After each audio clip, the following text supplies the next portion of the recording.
Mae Dyniaethau yn ymwneud â deall profiadau dynol yn y presennol a'r gorffennol a gallu dychmygu ein dyfodol posib. Mae'n ymwneud â gofyn cwestiynau am y cyflwr dynol, am brofiadau dynol ac am y berthynas rhwng pobl a'r byd naturiol, a rhynggysylltiadau rhwng pobl a chymdeithasau. Mae deall hyn oll yn gyfrannol hanfodol i'r 4 diben.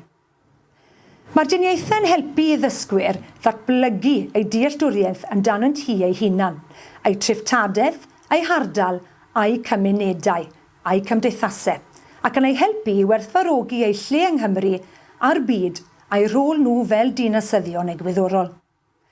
Mae maes dysgu a phrofiad y Dyniaethau yn cynnwys disgyblaethau hanes, daearyddiaeth, addysg grefyddol, astudiaethau busnes ac astudiaethau cymdeithasol. Mae cynnwys astudiaethau busnes a chymdeithasol yn gyfle gwirioneddol gyffrous i edrych ar themau Dyniaethau a chysyniadau mewn ffyrdd newydd, ac i gyfoethogi profiadau ein disgyblion drwy ymgyffori ystod eang o safbwyntiau a syniadau. Mae'r holl bynciau hyn yn rhannu llawer o themau a chysyniadau a sgiliau cyffredin. Mae hyn wedi arwain at y maes dysgu a phrofiad Dyniaethau i fabwysiadu y magwedd gyfrannol a rhyngddisgyblaethol wrth weithio tuag at llunio yr hyn sy'n bwysig. Mae'r Dyniaethau'n cynnwys 5 yr hyn sy'n bwysig. Mae rhai yn canolbwyntio'r sgiliau neu fethodoleg y disgyblaethau, lle mae eraill yn canolbwyntio mwy ar y cysyniadau allweddol sy'n seiliedig ar wybodaeth allweddol y meysydd. Ymholi yw un o'r hyn sy'n bwysig. Mae'r datganiad yma yn ymwneud â'r fethodoleg a'r dull a ddefnyddir yn y disgyblaethau Dyniaethau. Mae'r datganiad yn mynd y tu hwnt i broses o ymholi yn unig. Mae'n ymwneud â darganfod, gwybodaeth a ffadadrwydd disgyblion i ofyn a cheisio ateb rhai o'r cwestiynau mawr sy'n ymwneud â dynoliaeth. Mae'r ail yr hyn sy'n bwysig yn ymwneud â sut y mae pobl yn edrych ar, yn dehongli ac yn cynrychioli profiadau dynol mewn gwahanol ffyrdd. Mae'n ymwneud â beth sy'n dylanwadu ar y modd yr ydym yn gweld digwyddiadau, sut ydym yn datblygu ein barn, a sut y gall gwahanol bobl ddefnyddio'r un dystiolaeth a gwybodaeth i ddod i wahanol farn. Mae hyn yn bwysig i annog dysgwyr i archwilio ac ystyried ystod y ffactorau sy'n dylanwadu ar sut yr ydym yn canfod a dehongli profiadau dynol, ac yn annog disgyblion i ganolbwyntio ar y modd y gallwn farnu a holi dilysrwydd dehongliadau. Mae'r hyn sy'n bwysig 3 yn annog dysgwyr i werthfawrogi ein byd naturiol ac i ddeall bod prosesau ffisegol a gweithredoedd dynol yn effeithio arni. Enghraifft, sut y mae trychinebau naturiol wedi effeithio arnim ni, a sut i ni yn ein tro yn gallu effeithio ar y byd o'n cwmpas.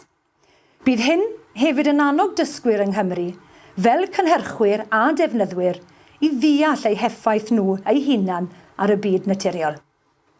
Byddant yn dysgu hefyd i ystyried sut y gall profiad o'r byd naturiol gyfrannu at ei datblygiad ysbrydol a'i lles, ac ennyn ynddynt ymdeimlad o le ac ymdeimlad o berthyn, fel sy'n cael ei ymgorffori yn y gair cynefin. Mae'r 4 yr hyn sy'n bwysig yn canolbwyntio ar gymdeithasau dynol. Sut mae yn ymrywio, sut y maent wedi datblygu, newid a sut y maent yn rhyngweithio. Bydd astudio'r Dyniaethau yn rhoi cyfle i bob dysgwr ddysgu am ei triftadaeth a'i hymdeimlad o'r le drwy astudiaeth o'i cynhefin a Chymru. Mae yna gyfleoedd yma i astudio cymdeithasau yn y gorffennol a'r presennol ac ymchwilio i sut mae cymdeithasau wedi newid dros amser, ac wrth gwrs wedi aros yr un peth. Mae'r themau allweddol o fewn yr hyn sy'n bwysig yn cynnwys amrywiaeth y cymdeithasau, a gwahanol strwythurau gwleidyddol, economaidd a chymdeithasol sy'n bodoli o fewn ein cymdeithas.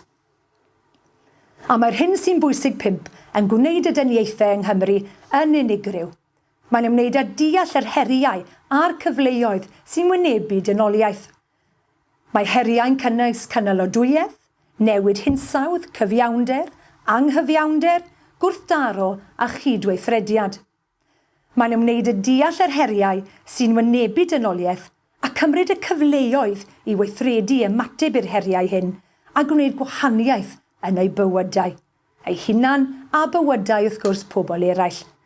Mae yna botensial amlwg ar gyfer llawer o gysylltiadau rhwng y maes dysgu a phrofiad yma a meysydd dysgu a phrofiad eraill. Egwyddor allweddol maes dysgu a phrofiad y Dyniaethau yw a nad dylir gweld yr hyn sy'n bwysig fel datganiadau ar wahân. Mae'r holl yr hyn sy'n bwysig wedi cysylltu yn y Dyniaethau, ac mae pob disgybliaeth yn rhedeg drwy phob un. Enghraifft, os gymeron ni Gymru ddiwydiannol, mae yna lu o gyfleoedd i wneud ymholiadau i ddiwydiannau ac i busnesau lleol, neu ymchwilio i effaith diwydiant ar y boblogaeth leol ac ar yr economi ac ar yr ymgylchedd. Daw cyfle i edrych ar effaith diwydiant ar dirwedd yr ardal ar ei thirlun a drwy ddatblygu diwydiannau fwy'n gloddio neu chwareli.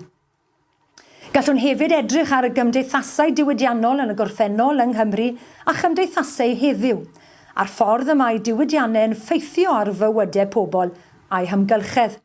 Gallwn hefyd edrych ar y ffordd y mae pobl wedi protestio o blaid neu yn erbyn y datblygiadau, a sut mae pobl yn parhau ymgyrchu dros wella amodau gwaith ac i ennill eu hawliau.